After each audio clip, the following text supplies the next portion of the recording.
The next book I'm going to talk about is my Slick Mono adventure that's called Adventures Above the Clouds. Now, this is the third book I actually wrote. The first one was a self-help one, self-help how to get started. The second book was about my and my daughter's trip around America, which actually turned out to be nearly 3 months, but it was called 2 months in America. Then I really fancied having to go and write a novel. Could I, just like an old me, never passed English in my entire life, could I actually write a novel? Well, I've got 4.5 so far, so I'm doing all right. So let's have a look at this one. So chapter 25, which is the start of part 3, and it's Rock the Cradle. With a head that felt like the morning after the night before, Slick starts to come around. His first thoughts of him being wrapped in blankets and rocked in a cradle. His gentle swing is hypnotic. So much so that Slick remains relaxed lying there. As his head starts to clear, he realises that far from being a cradle all wrapped up, he is in fact on a hard surface. As he regains more of his senses, his head becomes clear. Strange, he thinks. I can't remember how I got here. Although that wouldn't be the first time.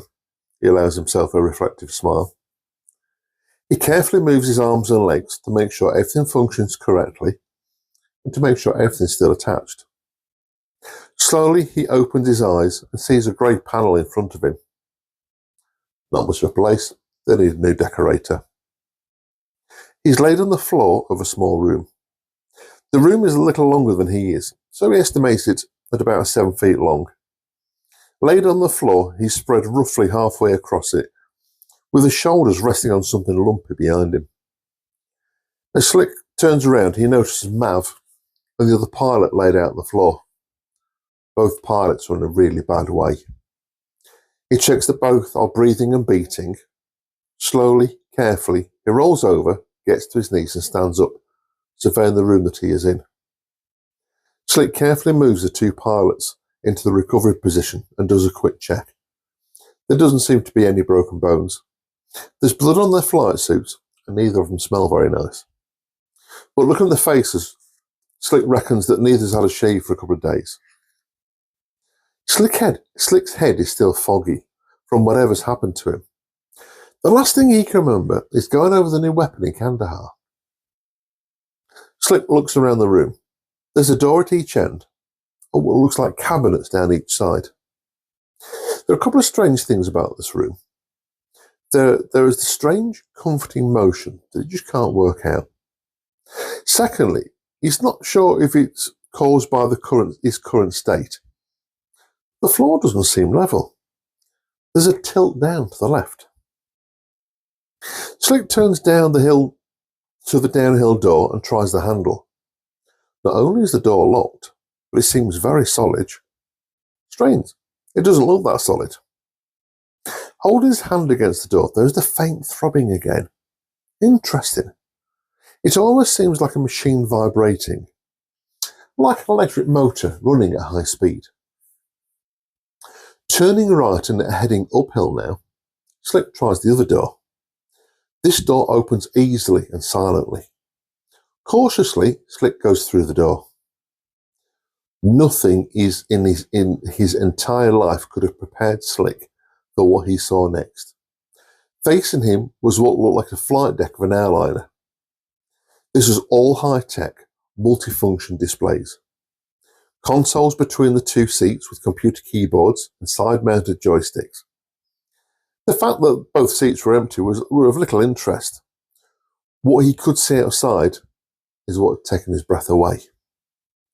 Looking out of the window, he could fully see the curvature of the earth, the topaz blue of the oceans, and the multicoloured land was spread beneath him. Even more impressive were the stars that he could see everywhere from the horizon upwards. Slick moved forward. Moving forward, Slick sat in the left-hand seat and stared mouth agape at the sight that was in front of him. Never before had he seen such wonders. Yes, he'd seen Blu-ray DVDs in his 3D home cinema, but nothing prepared him for this. Although the view was amazing, there was something strange about it.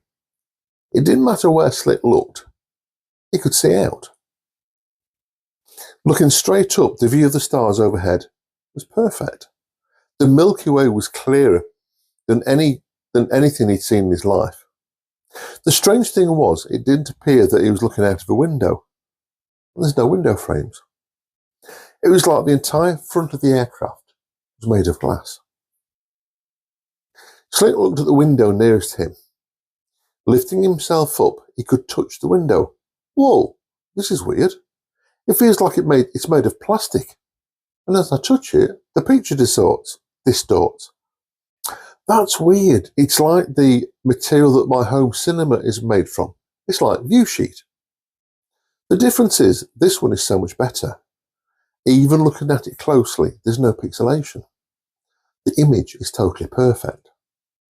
It's amazing how quickly the brain can work at times like this, as 1,001 thoughts pass through Slick's mind in a second. Getting out of his seat, Slick steps back into the room he woke up in. Opening the cabinets that he saw that were in there, he saw numerous computers, all with little lights flashing away.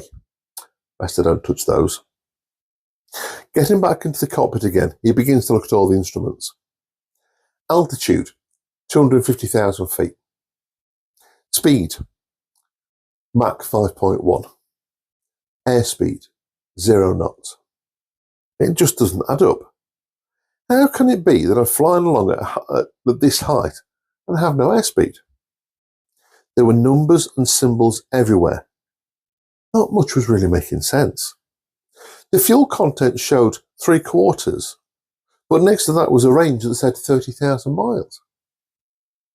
Another display showed gyro stabilization, 35%.